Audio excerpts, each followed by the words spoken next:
Bienvenue dans Fais-moi bouquer, votre podcast littéraire de la digression.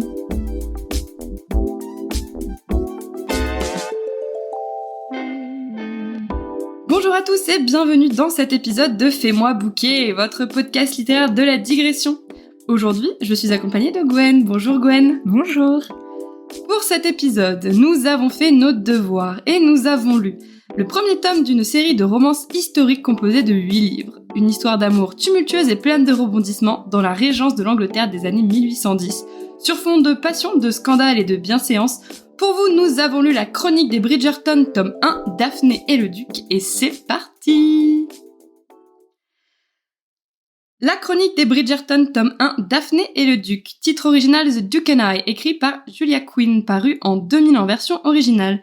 Comme le titre français l'indique, ce premier volet de la série se centre sur l'histoire de l'aînée des filles de la fratrie des Bridgerton, Daphné, et plus particulièrement sur sa rencontre puis son mariage avec Simon Basset, duc de Hastings, ami de son frère aîné, Anthony. Pour ce qui est du résumé, comme j'ai le livre qui combine le tome 1 et le tome 2, je n'avais pas vraiment de résumé. J'ai donc récupéré celui du site de la Fnac. À la naissance de son fils, le duc de Hastings jubilait. Hélas, l'enfant bégait, affront insupportable pour le duc, qui la reniait sans pitié. Le jeune Simon a donc grandi solitaire, assoiffé de revanche. Après de brillantes études, il a bourlingué de par le monde jusqu'à la mort de son père, et c'est désormais porteur d'un titre prestigieux qu'il revient en Angleterre, où il est assailli par une horde de mères prêtes à tout pour faire marier leur fille. Mais Simon ne s'intéresse pas aux débutantes, sauf peut-être à Daphné. Gwen, est-ce que tu peux en une phrase me résumer ce livre ? Ouais, alors je dirais que c'est une histoire d'amour avec deux personnages aussi problématiques l'un que l'autre. Je pense que ça résume bien. Et globalement, qu'est-ce que tu as pensé de ce livre ? Alors, un peu mièvre, avec quelques scènes où on sent que l'autrice s'est un peu laissée plus aller vers la fin. Mais globalement, on est sur quelque chose de très jeune fille quand même. Hein. Très fleur bleue. Et toi alors, qu'est-ce que t'en penses ? Moi, je sais déjà que je lirai pas les 7 autres. Ah, Pour moi, ce fut une lecture longue et laborieuse. ouais. Vraiment, à la fin, je comptais les pages jusqu'à la fin du livre. Ah oui. Je voulais que ça cesse. Pourtant, de base... C'est gênant un peu à certains moments. Ouais, non, mais c'est que je suis quand même assez bon public, moi, de base, pour les livres. En plus, là, c'était romance, sur fond historique, des scènes un peu olé olé. Il y avait tout pour me plaire, sur le papier. Et en fait, il y a trop de dialogue. Enfin, il y a que du dialogue. Et il y a très peu de descriptions. Alors, ça peut être bien, parce qu'on va pas faire du Tolkien, on va pas faire des descriptions qui durent je sais pas combien de pages, mais du coup, ça nous met pas du tout dans l'ambiance historique. Je suis d'accord. Parce que, en fait, t'as que du dialogue. Le peu de description qu'il y a, en fait, c'est plutôt leur pensée à eux. Et en fait, moi, pour me plonger dans cette ambiance un peu historique, il me manque une description des robes, je sais pas, de l'ambiance globalement. Surtout que, même si on est là pour parler du livre, on a évidemment vu la série, qui, pour le coup, en met quand même plein les mirettes. Et alors là, j'ai trouvé ça, mais d'une pauvreté, mais vraiment, c'était catastrophique. Et au fur et à mesure du livre, vraiment, on m'a perdu. L'intrigue, moi, elle m'a... Bon, voilà. Ouais. Et en fait, comme tu dis, ça fait très fleur bleue. Moi, je dirais que c'est un peu niais. C'est très niais. En fait, c'est vraiment pour un public très jeune, j'ai l'impression. Ouais, mais c'est paradoxal, parce que c'est très jeune, mais en même temps, t'as quand même des scènes de sexe, donc tu peux... c'est vrai. Tu vois, c'est en fait, pour moi, c'est... Avec tout le respect que je dois à ce genre-là, ça fait vraiment roman de gare. Tu sais, genre truc... Ouais, je vois très bien. Et même moi, franchement, les scènes de sexe m'ont mis mais si mal à l'aise. Elles m'ont mis tellement mal à l'aise. Pourtant, enfin, je pense que le thème du podcast, c'est quand même que je fais souvent des livres où il y a forcément parfois des scènes de sexe, mais là, ça m'a fait cringer au possible. Ouais, je suis assez d'accord, mais moi, ce qui m'a manqué aussi, comme toi, c'est vraiment le côté descriptif. En fait, on avait l'impression un peu d'un huis clos. Tu vois, on avait juste les deux personnages qui discutent. Parfois, de temps en temps, t'en as un qui arrive, un frère, machin et tout. Mais en fait, sinon, tu sais pas ce qu'il porte. Il pourrait être dans une autre époque, à une autre époque, en fait. Ça changerait rien. Ouais. Donc, bon. Et ce que je trouve d'autant plus dommage, alors c'est peut-être l'inconvénient d'avoir vu la série avant d'avoir lu le livre. Après, l'autre jour, j'ai vu un reel Instagram très intéressant qui disait ne soyez pas surpris que là c'est sorti, mais que ce livre est passé sous les radars pendant 20 ans, c'est qu'il y avait une bonne raison. Effectivement. Mais en plus, la série a rajouté en fait des axes narratifs qu'il n'y a pas en fait dans ce livre-là. Des personnages entiers en fait. Des personnages entiers, et même globalement, effectivement, on voit déjà Pénélope, on voit déjà Héloïse, on voit déjà un peu la fratrie. Et là, on n'a pas du tout ça. Alors, ça aurait fait un très gros livre, effectivement, s'il y avait eu tous ces axes-là. Mais en fait, là, du coup, c'est vraiment que Daphné et le Duc. Alors, tu me diras, c'est le titre, je suis de mauvaise foi. Mais je pensais qu'il allait y avoir un peu d'autre chose. Mais du coup, c'est vraiment de la faute de la série, parce que elle a rendu ça trop bien. Bah oui. Mais tu vois, c'est marrant parce que souvent, quand t'as une œuvre littéraire qui est adaptée en film, souvent, ils font des coupes, en fait, pour que ça rentre dans la série, dans le livre. Ils enlèvent des axes qui sont pas primordiaux. Et souvent, tu te retrouves avec un livre très riche et une adaptation en film ou en livre qui va être un petit peu plus directe, un petit peu plus pauvre sur les intrigues parce qu'il faut que ça rentre.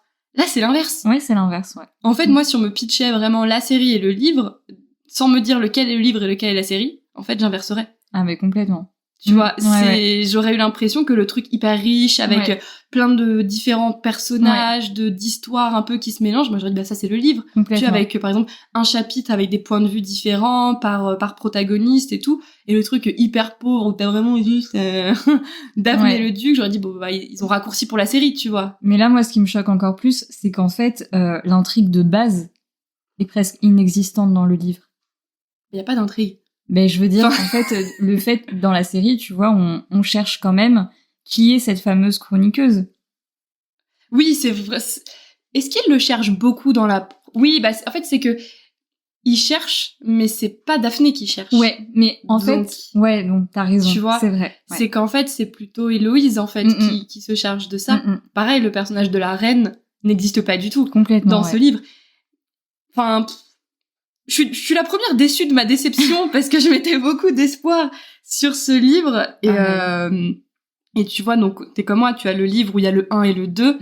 Moi, j'ai même pas poussé à lire le 2. Après, sur l'Instagram, sur l'internet, ils disent que le premier, c'est pas forcément le mieux. Oui, je confirme. Mais là, pour moi, le problème, c'est même pas tant l'histoire, c'est l'écriture. Et enfin bon, déjà, je sais pas si c'est pas un problème de traduction, faudrait voir. Et ensuite, en vrai, c'est possible. Ouais. Et ensuite, pour avoir lu d'autres tomes, c'est mieux. C'est mieux dans les autres. C'est mieux. Ouais. On ne m'y prendra pas quand même parce que j'ai un peu autre chose à lire que ça. Tu vois, le tome sur Colline et Pénélope, je l'ai dévoré. Ah ouais. Il était mieux. Ouais, largement. Donc bon, à voir. Après, c'est pas difficile. Et c'est vrai que la première saison de Bridgerton, en version série, j'entends, elle nous a tous tellement... Parce que bon, cette saison-là, elle est incroyable. Elle nous a tous mis par terre. Donc je me dis, voilà, c'est normal aussi qu'on ait des attentes pas possibles et que ce soit compliqué. Voilà, quoi. Après, moi j'avoue que c'est pas la première fois que je lis, quand il y a une adaptation, que je lis après avoir vu l'adaptation en film. J'ai fait ça avec une partie des Harry Potter que j'ai lu, pas tous, mais il y en a que j'ai lu après avoir avoir vu le film. Et pareil pour les Hunger Games.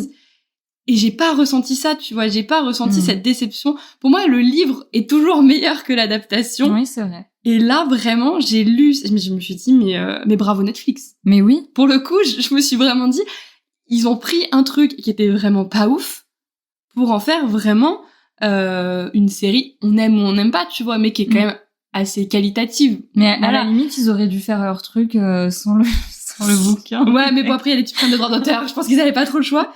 Mais ouais, franchement, on n'y reprendra pas. C'était long et je me suis dit, je me suis déjà lancée pour faire ça dans le podcast. J'ai commencé le livre, je me suis dit, mais plus jamais je fais dans le podcast un livre que j'ai pas lu avant. Je pense que ça intéressera parce que c'est vrai que là, on est un peu tous frustrés d'avoir eu que ce tout petit temps de Bridgerton. On a attendu pendant un temps pas possible. Là, on va attendre 2 ans. Voilà, donc du coup, je pense qu'on n'est pas les seuls à avoir eu envie de se lancer dans les bouquins.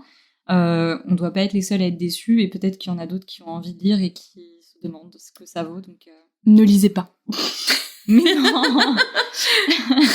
Non, parce qu'il en faut pour tous les goûts. Oui, non, et mais que oui. ça se trouve, ça peut avoir un public. Après, c'est ce que tu disais, c'est une lecture qui est assez rapide. Ouais, c'est qu'en fait, c'est pas complètement. difficile. Et pour le coup, comme il y a assez peu, justement, de descriptions et tout, ça va assez vite, mine de rien. Et effectivement, on se faisait la réflexion. Moi, je l'ai lu qu'en français. Je sais pas si toi, tu l'as lu en VO, t'as lu en français aussi. Pour moi, c'est presque le genre de livre où, quand tu veux te mettre à lire en VO, Complètement. et bah, ça peut être pas mal parce que c'est... Je vais pas dire c'est pas la grande littérature parce que t'as d'autres livres qui ne sont pas de la grande littérature et qui peuvent être un peu plus difficiles à lire. Moi, je lis pas mal de fantasy. C'est vrai que la fantasy en anglais, quand t'es pas hyper à l'aise, l'installation d'un univers peut être un peu compliquée. Là, le vocabulaire est pas trop compliqué, c'est pas des longues phrases, il y a beaucoup de dialogues. Donc, effectivement, je pense que pour quelqu'un qui voudrait commencer en VO, C'est vrai. qui a bien aimé la série, ça peut être une lecture assez sympa. Quoi qu'ils peuvent être un peu perdus étant donné qu'ils vont rien retrouver dans oui. le bouquin. Vous ne retrouverez rien de la série. Ils vont se dire qu'ils ont rien compris. Du coup, je comprends rien, je suis en anglais. Mais elle est où, Héloïse? Elle n'est pas là. Bon, on passe à l'histoire? Allez, c'est parti. Avant que nous ne rentrions dans l'histoire, je tiens à préciser qu'elle contient des scènes de sexe explicites dont nous allons forcément parler. Sachant cela, je laisse à votre discrétion de poursuivre votre écoute. Le livre commence avec un prologue sur l'enfance de Simon. On se rend tout de suite compte que son père était pas très fun, globalement. Il voulait absolument un héritier et sa mère, même si elle savait que ça pouvait lui coûter la vie, a quand même continué d'essayer d'avoir un enfant et ça a finalement fonctionné. Elle donne donc naissance à son fils, Simon, mais elle meurt pendant l'accouchement. Clairement, le père va être très méchant avec son fils, tout le long, se moquer parce qu'en plus, on apprend qu'il a un bégaiement. Il s'en occupe pas, il l'ignore jusqu'à ce que globalement il réussisse un peu dans la vie. Ça met tout de suite l'ambiance de la vie de Simon. On rentre ensuite dans l'histoire au moment du récit. On nous présente donc Daphné, sa mère Violette, et on nous introduit également une gazette mondaine d'une certaine Lady Whistledown, qui est introduite donc dans les premières lignes, je crois, du livre. Pour remettre un petit peu du coup aussi dans le contexte, on apprend qu'il y a 8 enfants dans la famille Bridgerton, et Daphné est la plus âgée des filles. C'est donc la première qui est sur le marché du mariage et a priori, elle est un petit peu en galère. Parce que contrairement à la série où en fait, on découvre sa première saison, sa présentation, là, elle en est à sa 3e, je crois, saison. Et elle a reçu plusieurs offres, mais elle les a refusées. Et elle a du mal à trouver quelqu'un qui l'intéresse et surtout, qui la voit comme autre chose qu'une bonne camarade. Ce que moi, alors, du point de vue historique, j'y étais pas, mais ça me paraît un peu bizarre parce que c'était une époque où dès qu'une femme sortait pour rentrer dans la société du mariage, elle était targetée, elle est là pour se marier. Et l'idée de « Ah bah non, c'est la bonne copine », enfin je sais pas, moi ça me paraît un peu bizarre. Bon, alors je pense que du point de vue de l'époque, soit il fallait qu'elle ait une tare. Ouais, oui, c'est ça. Et c'est celui d'être la bonne copine. Et la bonne copine, c'est un peu elle qui s'identifie de cette manière, donc peut-être qu'elle est un peu pique-me, Daphné. Ouais, c'est ça. Personne ne peut sortir avec moi parce que je suis trop sympa. Je traîne qu'avec les garçons. Je suis pas pareil, moi j'ai 8 frères. Enfin, j'ai pas 8 frères, mais moi j'ai 4 frères, je suis pas du tout pareil que les autres. Elle va le faire d'ailleurs. Plus tard, elle va faire sa pique-me. C'est pour ça que je te dis peut-être qu'elle est un peu pique-me. C'est une pique-me. Ensuite, on change de perspective et on découvre le premier échange avec Anthony, donc son frère aîné, avec un certain Simon Basset. Parce qu'effectivement, c'est un livre qui est écrit à la 3e personne, mais on change en fait de point de vue entre les différents personnages. En gros, on est soit du point de vue de Simon, soit du point de vue de Daphné. Et donc là, comme de par hasard, le premier sujet de conversation, ils viennent à parler de Daphné. Et là, c'est Anthony qui lui dit « Non, mais tu vas voir, elle est pas comme les autres, elle est différente !» Et alors là, bon, moi je le connaissais le pitch, mais si tu le connais pas, tu le vois arriver à 10 km. Bah oui. C'est... voilà, un livre dans la finesse, je pense. Et je pense que l'autrice n'a pas de frère, parce qu'un frère ne dirait pas ça de sa sœur. Oh, tu verras, Daphné, c'est vraiment une femme incroyable. Mais surtout, elle est pas comme les surtout que c'est un peu bizarre, parce que, encore une fois, elle est en âge de se marier. Ouais. Dans une société où, en fait, une femme, à partir du moment où elle est en âge de se marier, tant qu'elle ne se marie pas, c'est une merde. Et en fait, c'est trop bizarre qu'il ne target pas que quand il parle de sa sœur à son ami, bah en fait, c'est une femme à marier, c'est une femme qui est dans la société, tu vois. Et le coup de dire, non mais tu vas voir, ça va être ta super pote, C'est trop bizarre de dire Ouais, ça. c'est vrai. Mais tu vois, j'étais en train d'y penser, c'est un peu comme s'ils avaient donné à Daphné le caractère, de Pénélope. Tu vois, ce côté bonne copine que... Oui, ouais, tu vois, c'est vrai. ça ressemble un petit peu au personnage de Pénélope, mais du coup sur une demoiselle qui semble pas avoir spécialement normalement de soucis à être intéressante. Mais c'est vrai que tu vois, et là encore, il y a une différence de taille entre la série et Ouais, le livre. Le diamant... Ah oui, non, mais tout ça, c'est un arc narratif qui est complètement évacué, en fait. C'est... Voilà. Qu'est-ce que je te dise Non, c'est voilà. vrai. Mais et après, bon, il y a le côté des frères et sœurs de la mère où pareil, je trouve que ils sont assez inconsistants. Ils sont là en fait que pour servir. Tu vois, L'intrigue principale. Ouais. l'histoire d'amour entre les deux personnages. Vraiment, ils n'ont pas du tout de vie à eux. Tout ce qui va les intéresser, c'est uniquement de parler soit de Simon, soit de Daphné. Ouais. D'encourager la relation ou pas. Enfin, c'est leur seul leitmotiv, Ouais, quoi. surtout que ça aurait été un livre tout seul. Bon, tu comprends. Mais là, je veux dire, quand elle a commencé ça, je pense qu'elle se doutait un petit peu, l'auteur, qu'elle allait quand même faire toute la fratrie derrière. Du coup, quitte à les introduire, introduis-les bien. Mais peut-être pas. Ça se trouve, elle se disait, bah non, j'ai peut-être pas envie de continuer. Ce qui rend encore plus problématique, ce truc. Mais bon. Vient ensuite l'heure du premier bal auquel nous assistons et qui est l'occasion de nous présenter donc les deux autres frères Bridgerton, donc Colin et Benedict. On retrouve Daphné aussi dans une assez fâcheuse position avec Nigel Pembroke, un prétendant éconduit qui lui déclare une fois de plus sa flamme et se fait de plus en plus pressant auprès d'elle, ce à quoi elle répond en lui mettant gentiment un poing dans la figure. Ouais, oui. C'est encore une fois du point de vue historique, ouais. Pourquoi pas.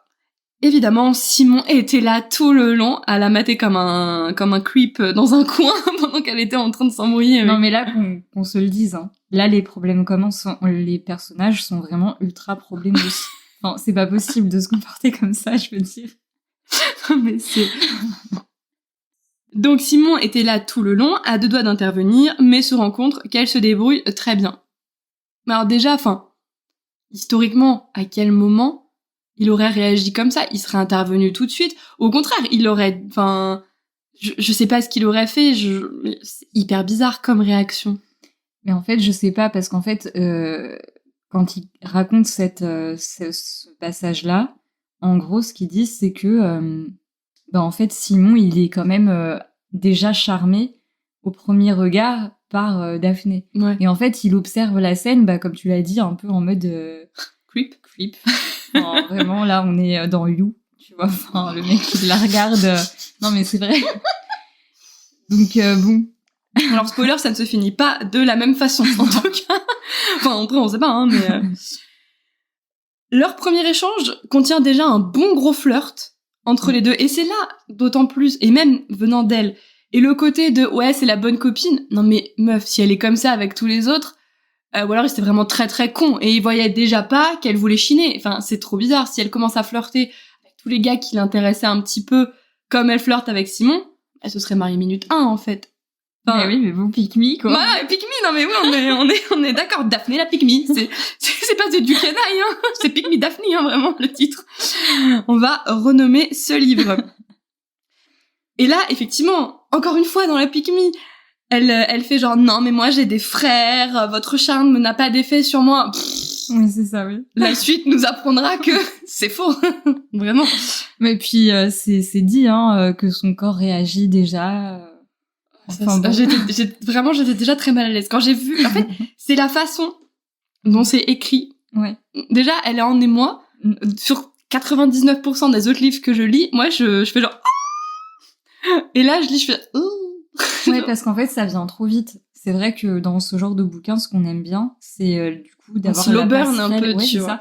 Et d'attendre justement ce moment où ça va commencer à devenir un peu plus chaud. Mais surtout, encore une fois, quand tu remets dans le contexte historique, c'est quand même une période où les jeunes filles étaient quand même pas hyper dégourdies sur la chose, sur les sensations de leur corps, etc. Et là, limite, enfin, c'est pas écrit comme ça, mais elle le voit, elle mouille. T'es genre, bah non.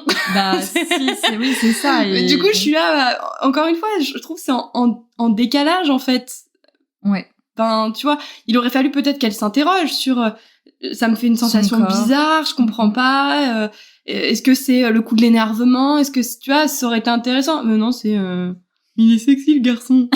Oui, mais c'est parce qu'en fait, c'est tellement naturel avec Simon, tu vois. C'est ça. Essaye pas de la rattraper, s'il te plaît. Donc, Simon lui donne un petit coup de main pour gérer Nigel, qui heureusement est ivre-mort. Et donc là, il lui dit que c'est très gentil. Et là, il lui répond, je ne suis pas gentil. Moi, en fait, ce qui m'agace particulièrement dans cette scène, si tu veux, c'est aussi sa manière de réagir avec Nigel. Parce qu'en fait, on est quand même, je suis navrée, hein, mais là, le mec, il était quand même en train de l'agresser. Oui. À quelle heure t'as envie d'aider ton agresseur?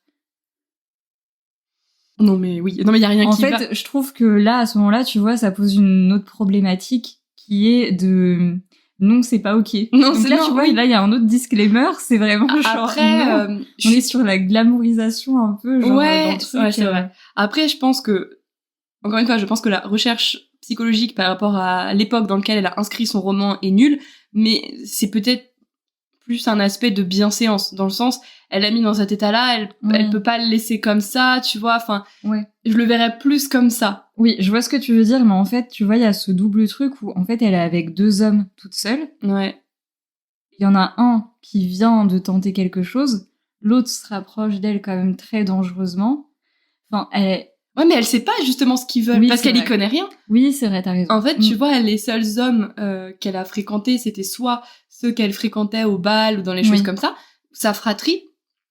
Mais en fait, elle est assez ignarde sur toutes ces choses-là. Ouais, donc effectivement, quand tu sais pas, tu peux pas te sentir en danger. Ouais, t'as raison. C'est peut-être ça aussi, tu vois. Bon, je pense que de toute façon, on donne beaucoup trop de crédit psychologique à ce livre. C'était pas du tout. Tu sais, c'est comme quand t'étais au collège ou au lycée, tu sais, que tu faisais des analyses de texte et tout, machin, toujours avoir des trucs que l'auteur n'avait sûrement pas vus. Je parle sur Apollinaire, par exemple, qui était foncièrement défoncé et alcoolique. Je pense qu'il a mis dans ses... On lit plus dans ses poèmes que ce qu'il n'a voulu y mettre. Je pense aussi. Ouais, non, mais je pense qu'on réagit comme ça parce que Daphné, on s'est attaché à elle différemment. Donc... Ouais, franchement, moi, je me suis pas du tout attachée à elle dans ce livre. Ah oui, non, pas dans le livre. Oui, voilà. On s'y attachait peut-être dans la série. Ouais. Et je pense qu'en vrai... Moi, c'est pour ça que j'ai continué à lire. Mais foncièrement, moi, je ne trouve pas ces personnages attachants dans le livre. Non, c'est vrai. Enfin, lui, il me saoule. Elle, je la trouve... Enfin, je m'attache pas. Et c'est d'autant plus bizarre parce que quand c'est écrit du point de vue de quelqu'un, t'es censé être dans sa psyché, justement. C'est la façon d'écrire qui, en général, te permet le plus, en fait, de t'accrocher au personnage. Bah, et là, franchement, mais moi, Daphné, zéro empathie. Je vois ce que tu veux dire et justement c'est ça en fait que je voulais dire quand je te disais bah quand même elle vient de vivre un événement qui est plus ou moins traumatisant et en fait on n'a pas d'éléments de réaction en dehors de ce qu'elle ressent vis-à-vis de Simon. On ne sait pas comment elle se sent. Tu vois ce que je veux dire? Ouais. C'est quand même quelque chose dont tu te souviens une nuit pareille et c'est vrai qu'on sait pas comment elle se sent. Est-ce qu'elle a peur, enfin, tu vois, non. C'est passé complètement à la trappe. Ça se passe et ensuite on oublie. Ouais. Tu vois ce que je veux dire? Et c'est vrai que ça, c'est un truc qu'on retrouve dans tout le livre. Il se passe des événements plus ou moins choquants, plus ou moins alarmants, et en fait, on n'a aucun élément psychologique autre que les sentiments des personnages l'un envers l'autre. Non, mais c'est la pauvreté du livre. Donc après qu'il lui ait fait son petit coup de je suis un bad boy, il commence déjà à se prendre un peu le bec. Tous les deux, c'est un peu la première embrouille. J'ai même pas noté de quoi ça parlait parce que voilà, j'ai juste noté, ça commence bien, voilà, la relation entre les deux. Et déjà à ce stade de lecture, donc c'est quand même assez rapide en fait, quand même. Le livre déjà est pas très long, on n'a pas de description et on a quand même une trame assez pauvre, donc tout va très vite en fait, mine de rien. Et déjà à ce stade de lecture, moi il y a un truc qui m'a saoulée. C'est un détail très très précis, je te l'accorde. C'est l'utilisation des points d'exclamation dans les parties de narration. Ah, j'ai pas fait attention. Ça m'a... Mais vraiment sur des trucs à la con. Tu vois, c'est... Par exemple, elle te dit « Comme il était beau !» Point d'exclamation. Genre, moi, les bon, j'ai pas fait attention. Ah ouais, moi, sur toute la première partie, et même après, quand il baise, c'était genre... elle se disait genre, enfin elle lui dit pas, mais en c'est genre ah Simon, comme je t'aime, que déjà c'est très niais en dialogue, et en plus après quand elle le pense avec un gros point d'exclamation au milieu, non, c'est pas possible en fait. Enfin J'ai pas fait attention du tout. Ah moi c'est un carton cringe, vraiment ça m'a. Mais de toute façon tout ce livre est un carton cringe en fait pour moi. Mais en plus ça c'est un truc vraiment, les points d'exclamation dans la narration, je trouve ça peut être utile parfois, mais là il y en avait trop pour rien, et bref. Ça va pas du tout. Ah, mais c'est peut-être ça aussi qui me gênait alors. Parce que c'est vrai que le ton était vraiment très enflammé. Ouais, bah ça doit être ça. Hein. Ouais. Sur des trucs qui ne nécessitent pas de l'inflammation. Surtout que ça ne servait pas à dire que c'était horrible ce qu'elle venait de vivre, tu vois. Enfin, voilà. Ça va vraiment être le bruitage de cet épisode.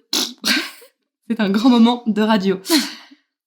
Ils font ensuite leur première danse, tous les deux quand même, parce qu'ils retournent dans la salle de bal, commencent à danser, et malgré le moment un peu traumatisant qu'ils viennent de vivre et le fait qu'ils se soient embrouillés, ils se rendent compte tous les deux qu'ils sont un peu obligés d'évoluer dans cette société, dans ces soirées. C'est le seul moment un peu psychologie de comptoir du livre. Et c'est là que le duc propose leur histoire d'alliance. Donc ils feraient semblant de se courtiser l'un l'autre pour qu'elle semble plus attrayante auprès des autres prétendants, carton rouge problématique, et lui pour que les autres mères le laissent tranquille. Carton rouge problématique également. Et effectivement ça marche puisque boum, le lendemain, 6 mecs débarquent chez elle pour la courtiser. Est-ce qu'on peut s'arrêter 1 minute sur ce plan? Oui.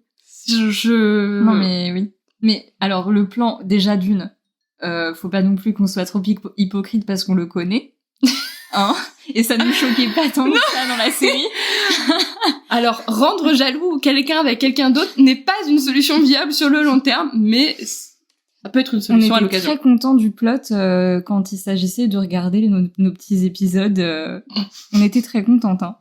J'ai entendu personne se plaindre de ça.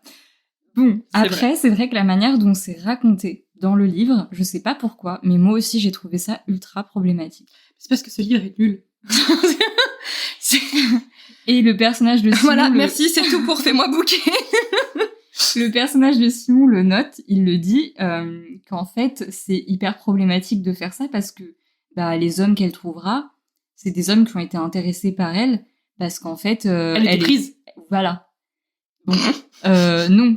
On ne peut pas attirer des gens...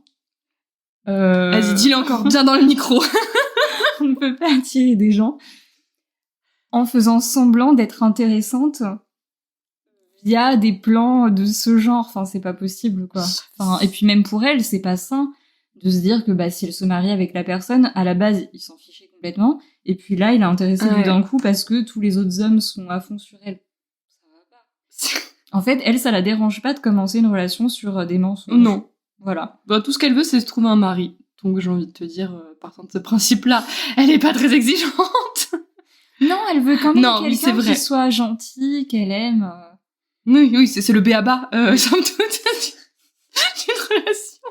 Non, moi je le veux méchant, problématique. Ça, c'est les autres livres que je lis, Gwen. C'était pas ceux-là. On n'est pas sur de la dark romance encore. Okay.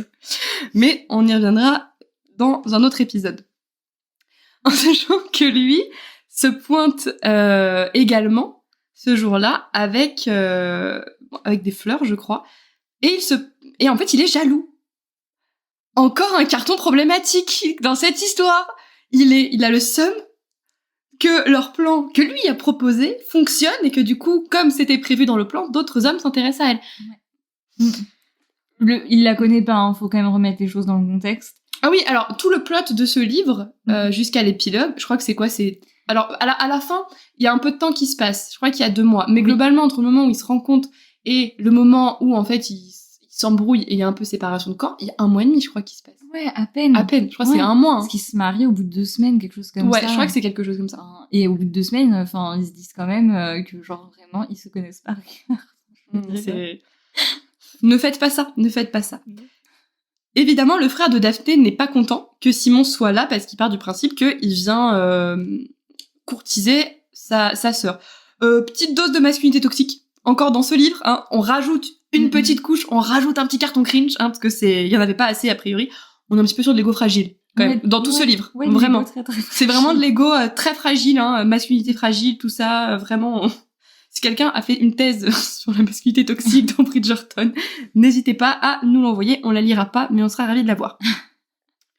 Daphné ne comprend pas trop l'énervement de son frère à ce moment-là, mais c'est plutôt mignon, je trouve, parce que le duc, il vient et il offre des fleurs à Violette. Et là, c'est un peu le moment où tu te rends compte, quand même, que Violette, depuis que son mari est mort, personne lui a offert de fleurs, et que ça la touche qu'un homme vienne lui offrir, sans avoir d'arrière-pensée ou quoi que ce soit, juste fasse le geste de lui offrir des fleurs. Ouais, je pense que c'est probablement le seul moment du livre qui est vraiment, honnêtement, touchant. Et non problématique. On a vraiment une petite profondeur qui serait pas mal à creuser d'ailleurs. Et comme dans la série, moi, Violette, j'adorerais avoir vraiment... Ouais, je pense qu'on va finir par avoir des choses sur elle. Les deux machos en question finissent par se taper dessus, classique. Heureusement, Daphné arrive, et avec Simon, ils finissent par mettre Anthony dans la confidence. Ce qui diffère là aussi de ce qui se passait dans la série. Moi, je trouve très très con Anthony à ce moment-là. Pourquoi ? Il comprend pas, il s'énerve, enfin... Et puis, je sais pas, c'est encore masculinité un peu toxique, enfin, je sais pas... Oui. Non, mais après, moi, je trouve que... Oui, d'accord, ils le mettent au courant, très bien. Mais en fait, voilà, comme tu l'as dit, il est pas content. Et empêche le truc de se faire. Le mec, c'est ton pote, ton meilleur ami, soi-disant. C'est hyper bizarre ce qu'il est en train de faire. Je veux dire, ta sœur, il l'a rencontré la veille. Il fait quoi, là, en fait? C'est vrai que c'est pas dans le bro-code, ça. Non. Tu vois, de faire ce genre de choses. Et en plus, on est une époque différente, mais le gars, il est quand même hyper plus âgé que Daphné. Ils ont pas une différence énorme. Ah bon? Alors, il y a bien 6-7 ans d'écart, je crois, mais... Ouais, c'est vrai, ok, d'accord, bon, c'est pas fou. Je suis pas sûre que ce soit énorme non plus, parce que elle est pas dans sa première année non plus. Ouais, c'est vrai, t'as raison. Donc, je crois qu'en vrai, ça va. Ok. Ouais, mais non, c'est pas ok, déjà, et à quelle heure on se bat comme ça aussi rapidement? Non, mais masculinité toxique, je le redirais, c'est... Et c'est vraiment la réponse à tout dans le livre. Ouais, c'est... La violence. La violence. La violence et plus tard le sexe. C'est... Oui. Et encore, du mauvais sexe. Enfin, mal écrit. Parce que si c'était mauvais, on n'était pas là pour décider. Mais non, vraiment... Ça avait l'air plutôt ok. Hein. Ouais. Somme toute. Oui, somme toute, on cracherait pas dans la soupe. À la suite de ça... Un verbe important pour la suite de l'histoire. De quoi? Cracher. Oh Oh non Burke. Je vais passer outre comme si tu n'avais pas fait cette blague. Simon se retrouve évidemment invité à un dîner de famille, parce que classique, puis à une petite sortie en bateau. Ouais. Voilà, très bien. À l'occasion de laquelle on apprend par Anthony que Simon ne veut pas se marier. Et donc là, évidemment, j'ai noté que l'autre, elle se dit qu'elle peut le changer, et j'ai noté petite vibe, I can fix him, no really I can. Mais complètement. C'est vraiment ça. Hein. Ah oui. Là, on est syndrome de l'infirmière à fond la caisse. Ouais, encore une fois, elle le connaît. Je pense que là, ça doit faire quoi, peut-être une semaine, finalement, qu'elle le connaît. Ouais, ça fait pas longtemps. Et en plus de ça, elle connaît rien de sa vie à lui. Ouais. Mais comme elle pense qu'elle est spéciale pour lui... C'est une pick me. Non, mais vraiment, c'est...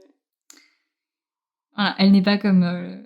Les précédentes. Elle n'est pas comme les autres filles, peut-être qu'avec lui, il voudra se marier, en fait. Mais je crois qu'elle le dit à un moment que elle sent qu'il s'exprime avec elle, qu'il peut parler, et qu'il est lui-même. Oui, bien sûr. Tout à fait. Voilà, donc ça donne un peu le ton de ce qu'elle... Après, c'est bien, elle a une super haute estime d'elle-même et de son pouvoir de séduction. Ouais, non mais c'est vrai. Nouveau bal. Et donc là, ils se retrouvent dans le jardin tous les deux parce que au diable les chaperons. A priori, c'est bon. Pour moi, là, c'est là que ça devient vraiment très, très, très problématique. La Daphné, c'est pas possible. Daphné, mais qu'est-ce que tu fais? Ils s'embrassent. Bon. Et là, tout de suite, ça part en cacahuète, c'est-à-dire qu'on est quand même à 2 doigts du sein à l'air. Ah bah oui. En fait, on y est, hein. On est au sein à l'air. Ouais, elle a vraiment le... Ouais. Ok, très bien. Ouais. Ça commence à donner le tempo pour la suite, clairement. Et moi, déjà, là, les mots utilisés pour décrire l'émoi du baiser, j'aimais pas trop. Et je m'étais déjà dit pendant ma lecture, ça s'annonçait pas hyper bien pour les scènes de sexe de la suite. Vraiment, je l'avais noté, parce que du coup, je prends des notes au fur et à mesure, tu vois. Et là, j'ai vraiment noté, la suite s'annonce mal pour les scènes de sexe. Oui. Évidemment, ils se font surprendre par Anthony, qui est toujours là, et Anthony, qu'est-ce qu'il fait? Eh ben, il a vu sa gorge. Il a vu la gorge de Daphné. Non, mais surtout, qu'est-ce qu'il fait? Bah, il se bat avec Simon. À ce moment-là. Il se bat tout de suite? Je crois qu'ils se battent. Oui, si. Peut-être après, je sais plus, mais ils se battent. Oui, ils se battent. C'est sûr qu'il y a un moment où ils se battent. Et maintenant, il demande un duel pour le tuer et récupérer l'honneur de sa sœur. Je sais pas pourquoi, mais moi, ça me paraissait pas aussi comme ça dans la série. Enfin, je trouvais que c'était normal. Mais là, le voir sur papier, tu te rends compte que non, ça marche pas. Voilà. Ouais, puis, Simon, là, il est vraiment hyper drama. Il fait la drama queen. Là, vraiment, il fait la grosse drama queen. Vraiment. Le côté de je préfère mourir que de l'épouser, cette femme qui a l'air jeune, belle, intelligente et qui veut grave mon corps. Me rappelle mes ex. Yes. Mais comme quoi ça existe, ce genre de profil. Ouais, comme quoi c'est pas que dans les livres. Ouais. Mais là, du coup, donc si on peut quand même rester sur le jardin, il faut quand même noter que c'est Daphné qui n'y connaît rien, blablabla, qui est bien sous tout rapport, pure, hyper candide sur tous ces sujets-là.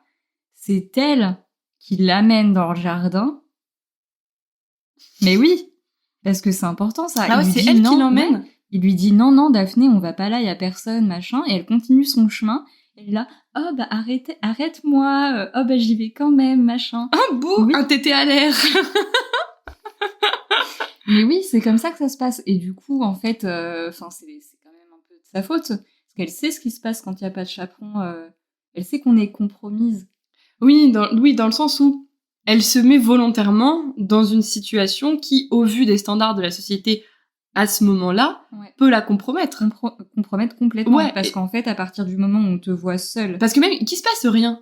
Encore une fois, c'est ce qu'on disait tout à l'heure, elle est assez innocente sur les arrière-pensées d'un homme qui se retrouve seul avec une jeune fille dans un jardin. Ça, je pense qu'effectivement, elle ne l'a pas du tout, en fait, dans son scope, donc on peut pas lui reprocher, en fait. Mais dans tous les cas, elle se met, du point de vue purement société, etc., dans une situation de merde, en fait, mais toute seule. De merde ou pas, parce qu'en fait, on sait pas ce qu'elle cherche en faisant ça, hein, finalement. Parce qu'elle veut se compromettre. Et bah, elle a eu ce qu'elle voulait, hein, finalement. Ouais, c'est vrai. La vilaine. La maline. Coquine. Bon, finalement, avec l'aide de son frère Colin, elle arrive à se pointer au duel pour convaincre Simon de ne pas faire le duel et de se marier avec elle à la place. Et finalement, il faut quand même un certain nombre de négociations et d'échanges avec l'homme torturé pour que finalement, ils arrivent à se dire « Ok, marions-nous plutôt que je meure. » Mais là, je pense que Daphné lui fallait une meilleure amie, hein.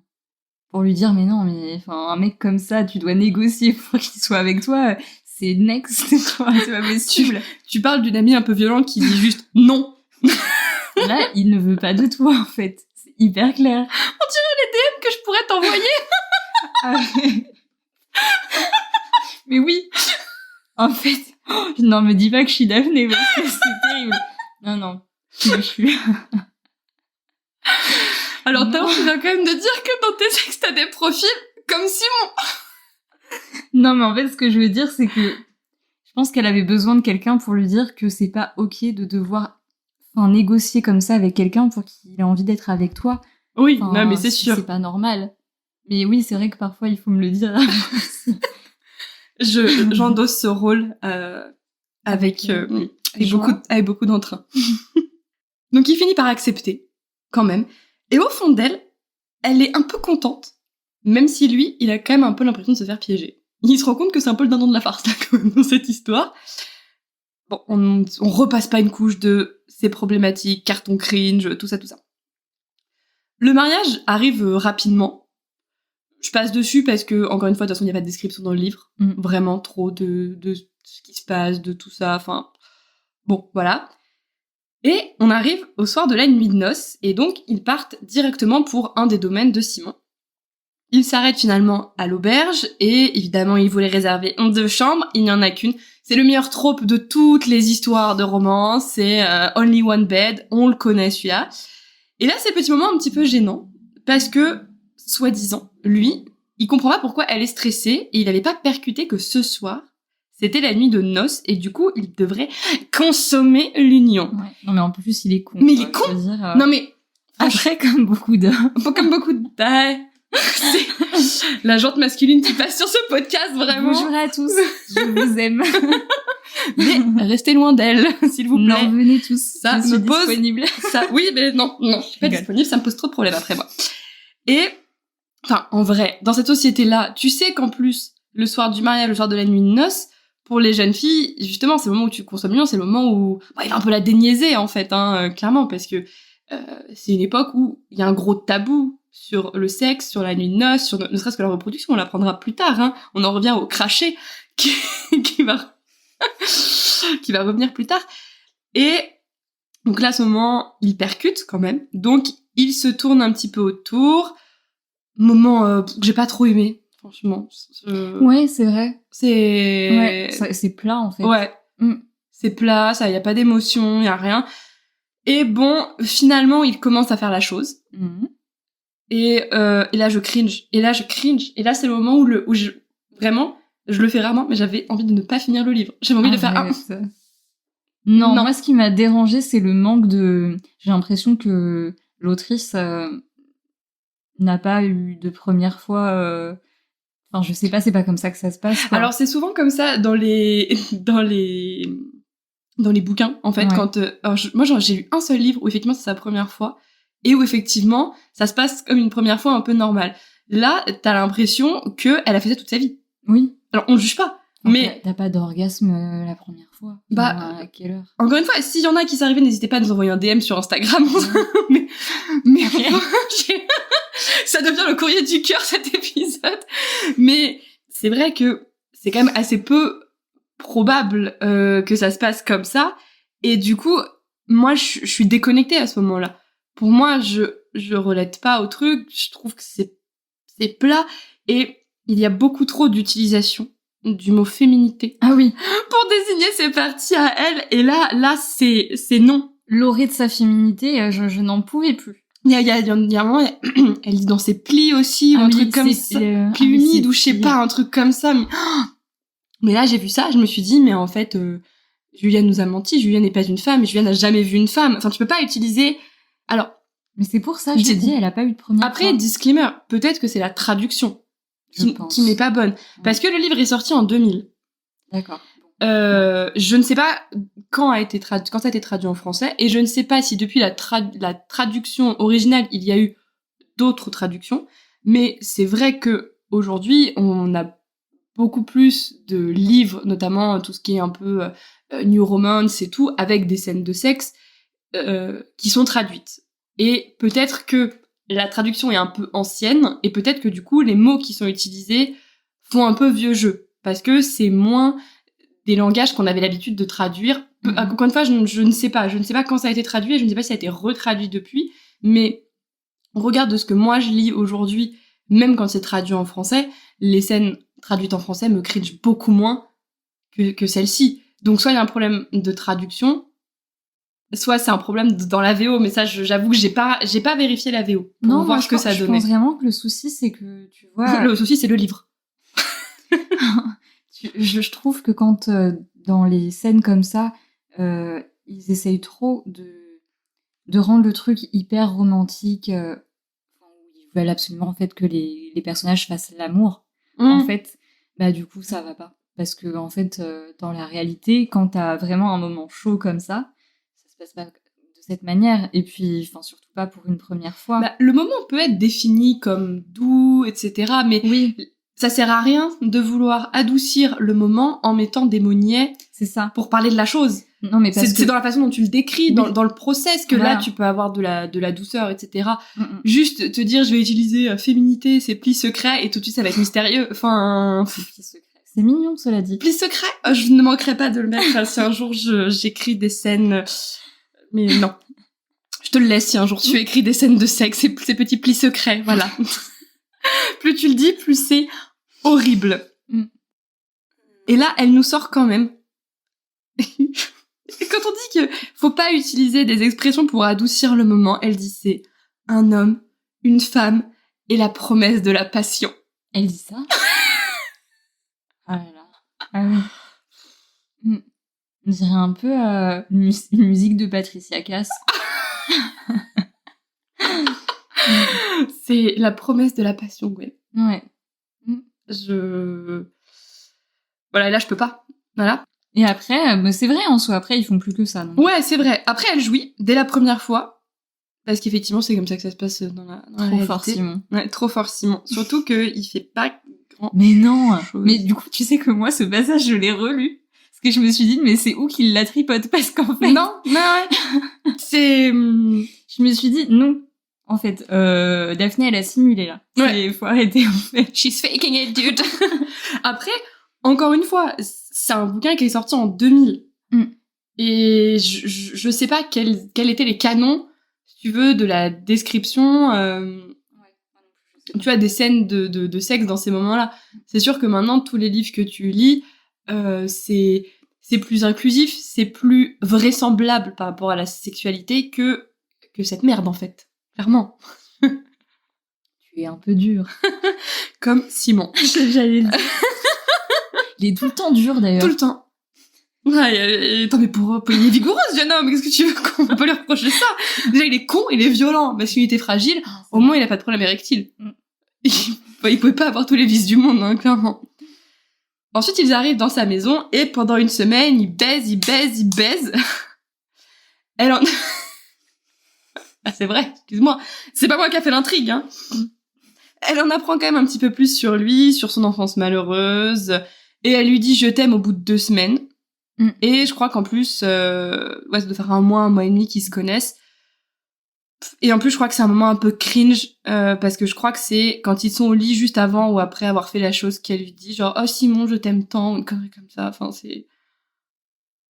Après, bon, elle est très jeune, quoi. Enfin... Elle est pas si jeune que ça. Mais en fait, la manière dont elle est décrite, on a l'impression qu'elle a vraiment 17-18 ans. Hein. Ouais, non, je crois qu'elle a la vingtaine. Je crois qu'elle a un petit peu plus de la vingtaine, quand même. Oui, mais bon.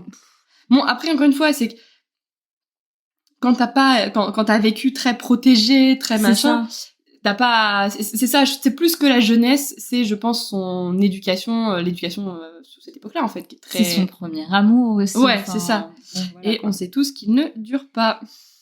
Voilà, ça vaudrait mieux quand même, parce que bon...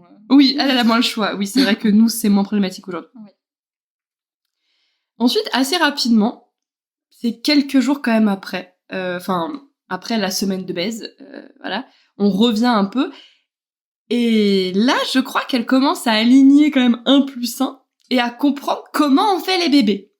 Parce qu'il y avait eu elle avait lu une phrase quelque part, je sais plus exactement où, sur une semence vigoureuse qui doit aller dans le ventre ou je sais pas quoi, ouais. Tu vois. Et donc là, elle fait un petit peu, elle se dit est-ce que c'est pas comme ça qu'on fait les bébés? Et donc là, elle se rend compte que c'est pas qu'il ne peut pas avoir d'enfant, mais qu'à peu près, il ne veut pas. Et donc là, ça pète dans la chaumière. Voilà. Catastrophe. Il s'engueule, il sort boire, on rajoute une carte cringe, carton rouge, problématique, tout ça, vraiment.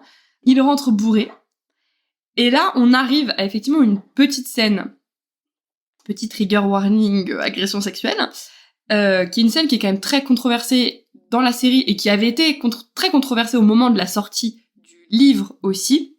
C'est qu'il commence à faire la chose, l'acte marital, et Simon est sous.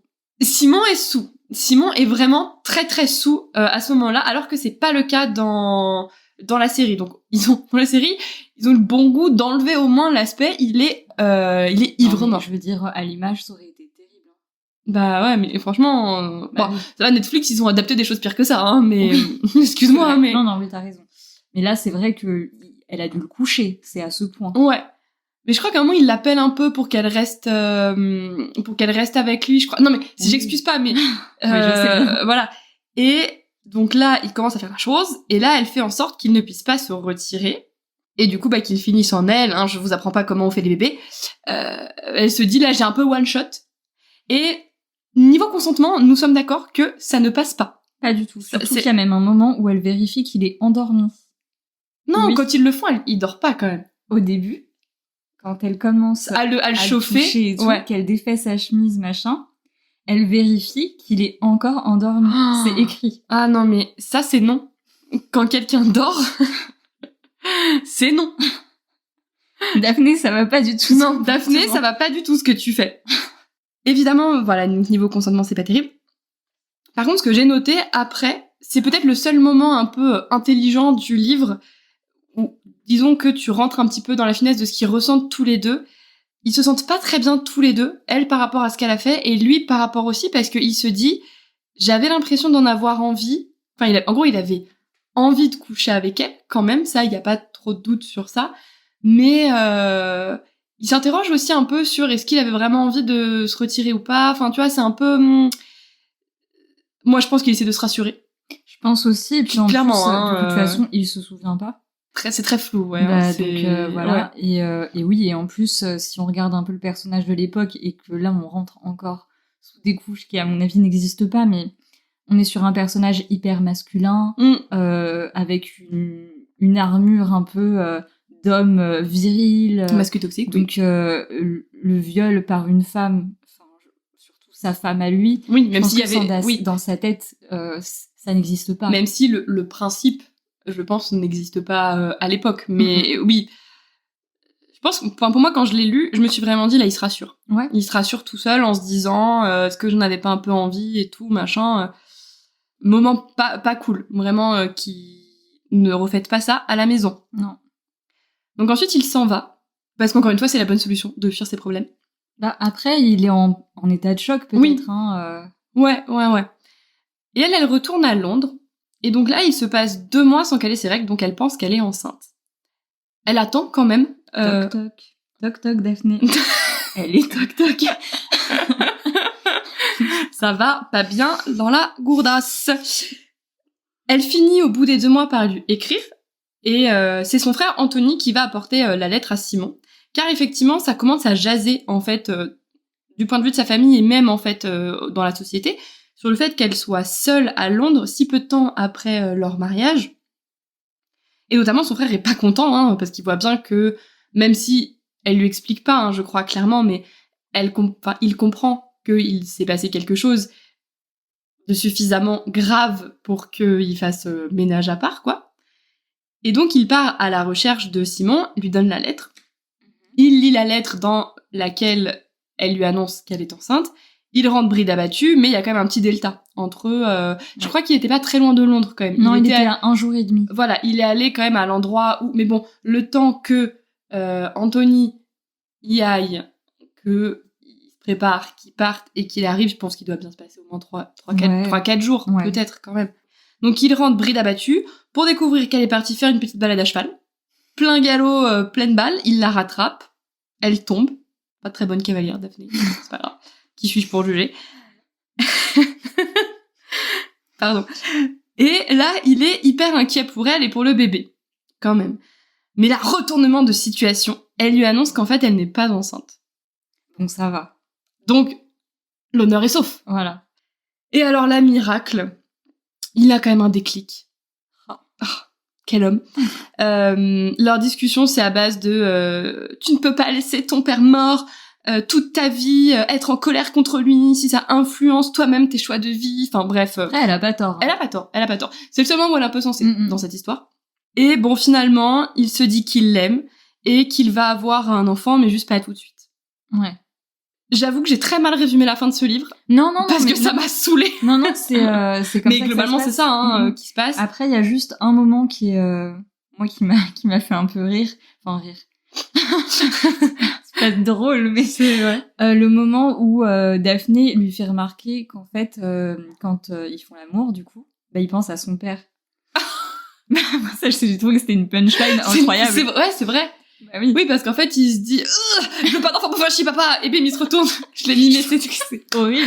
un grand, ouais. Mais vraiment, là, chapeau un peu Daphné, parce que vraiment, pour faire réagir le mec, c'est la meilleure punchline, je trouve. Ouais, c'est un peu, est-ce que tu pourrais arrêter de penser à ton père quand on baise? Exactement. Oui. Je trouve ça incroyable. Elle a pas tort. Elle n'a pas tort. Ouais. Ensuite, scène de retrouvailles sur l'oreiller. Ouais.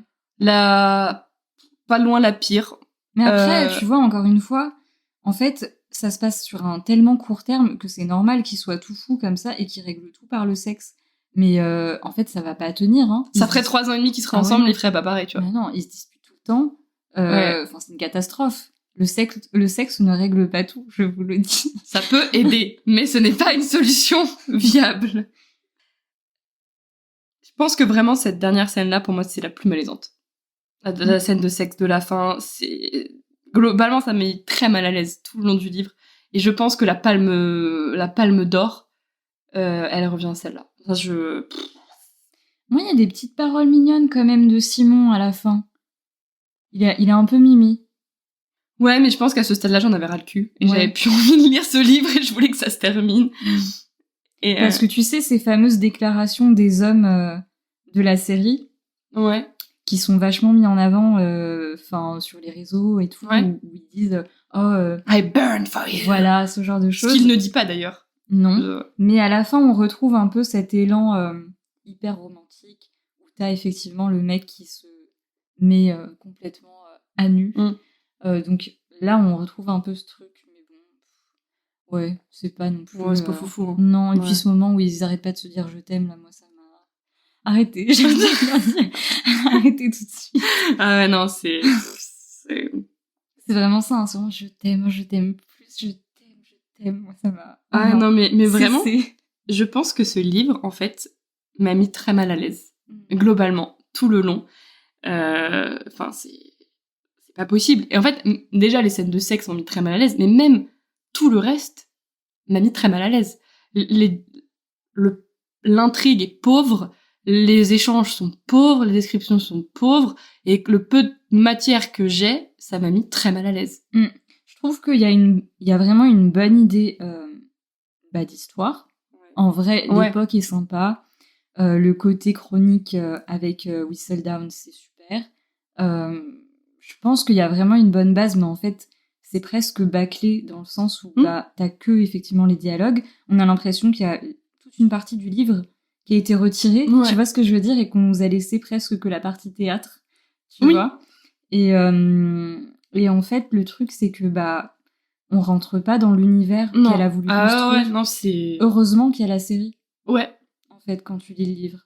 Oui, parce que la série sur l'histoire de Daphné et de Simon, elle est pas beaucoup plus poussée que ça. Même si il y a quand même des sorties un peu plus sympas, les dialogues sont quand même un peu plus cool. Mais en fait, ce qu'a fait pour moi la série, c'est justement toutes ces différentes intrigues en même temps, le fait que t'as plein de personnages, que tu vas t'y attacher et tout. Là, c'est une pauvreté. Enfin, et le laps de temps sur lequel se déroule l'histoire, pareil, moi ça me gêne. Parce que oui, c'est très court. Ouais, c'est trop court. Pour une histoire d'amour, je trouve que c'est trop court. C'est vrai que toute la phase, notamment où ils font semblant, en fait, moi j'aurais eu envie que ça dure plus longtemps. Que presque on arrive, comme on a eu dans la saison 3 avec Pénélope et Colline, presque le moment où elle se retrouve fiancée à quelqu'un d'autre, et là il se dit en fait je l'aime bien. Est-ce que je peux la garder finalement? Tu vois, ça aurait été sympa. Et là, en fait, à peine qu'il commence à faire ça, il se chope dans le jardin, l'honneur est mort, marions-nous ou meurt. Enfin, ouais. Et même, tu vois, le mariage, c'est hyper dommage. La scène du mariage, elle est super bâclée. Ah ouais, aussi, non, mais c'est bâclé, ouais. On a presque aucun élément sur non, mais c'est sûr. À quoi ressemble la cérémonie, comment sont habillés les personnages. On est quand même sur une scène hyper importante. Ouais. Bah non. Parce que c'est quand même tout ce que voulait le personnage principal. Ouais, c'était se marier. Et en fait, même si les circonstances qui l'ont amené là ne sont pas forcément les plus idéales. Je pense qu'elle a un sentiment qui est assez contradictoire à ce moment-là, parce que elle l'aime quand même lui, même si elle est quand même frustrée parce qu'a priori il voulait pas se marier, etc. Je crois qu'elle sait déjà à ce moment-là qu'il, en soi-disant, ne peut pas avoir d'enfant, donc elle met ça de côté, mais son objectif c'était quand même de se marier, et genre ça y est, elle se marie avec un homme qu'elle aime bien, même s'il y a voilà il y a tout ça derrière. Ça c'est très peu décrit aussi, son sentiment un peu ambivalent par rapport à tout ça.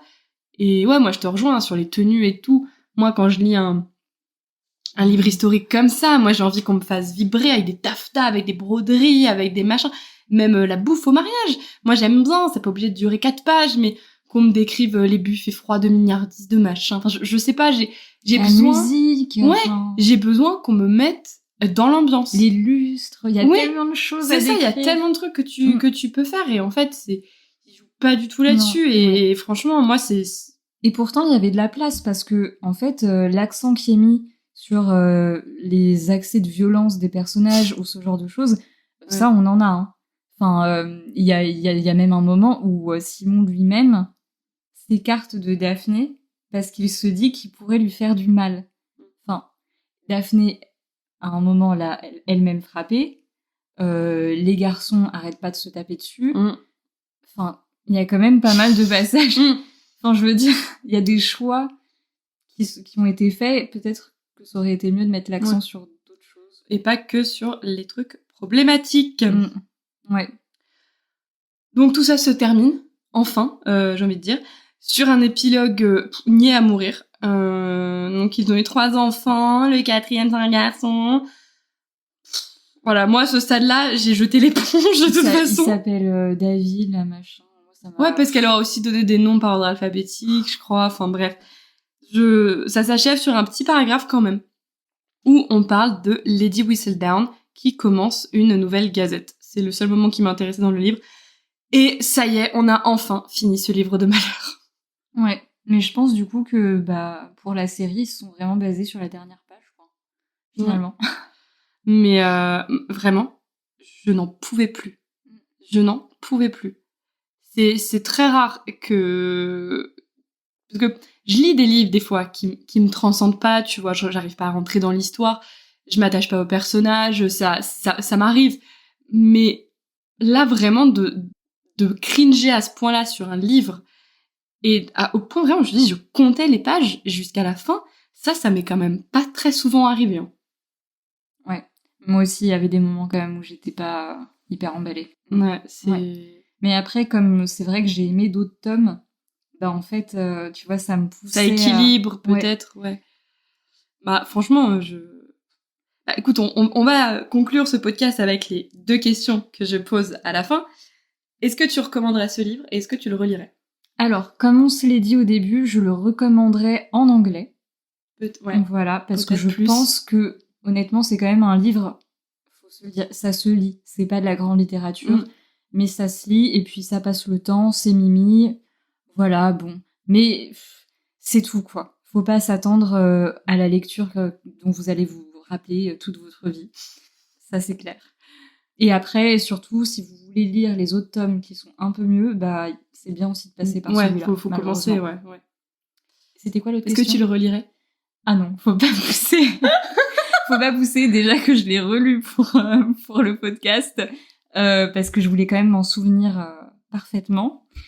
Bon, honnêtement, la deuxième lecture était plus dure que la première. Mais franchement, moi, je mettais quand même de l'espoir sur ce livre. Moi, je te l'ai pas fait lire en me disant que ça allait être un nanar. Moi, vraiment, j'y allais avec l'enthousiasme. Je me suis dit, allez, on va voir quel est le livre derrière cette série que toutes les deux on aime beaucoup, tu vois. Et en fait, vraiment, dès les premières pages, je me suis dit, oula. Ouais. Oula. Non, le début, le prologue, il est sympa en vrai. Ça va. En fait, ce qui est bien, c'est le prologue et la dernière page. Le problème, c'est tout ce qui est au milieu. Et tu sais quoi ? C'est déjà pas mal. C'est vrai. Finalement, il y a peut-être 5 pages de bien sur tout le livre. Et alors ? A win is a win. C'est ce que je dis souvent, finalement. Et écoute, c'est sur ça qu'on va conclure cet épisode du podcast sur la chronique de Bridgerton, tome 1. Donc c'est tout pour le livre du jour. J'espère que vous avez apprécié ce petit moment avec nous. Si c'est le cas, si ce n'est pas déjà fait, n'hésitez pas à nous suivre sur Instagram et TikTok pour suivre les sorties d'émissions et les bêtises qu'on poste à l'occasion, et à vous abonner au podcast sur votre plateforme d'écoute. Et peu importe d'où vous nous écoutez, n'hésitez pas à nous laisser un petit like ou un petit commentaire, ça nous fait toujours plaisir. Enfin, si vous avez des livres à nous proposer pour le podcast ou si vous souhaitez participer à l'émission en tant qu'invité, venez nous écrire un petit DM sur Instagram, on se fera un plaisir de vous répondre. À bientôt sur Fais-moi booker.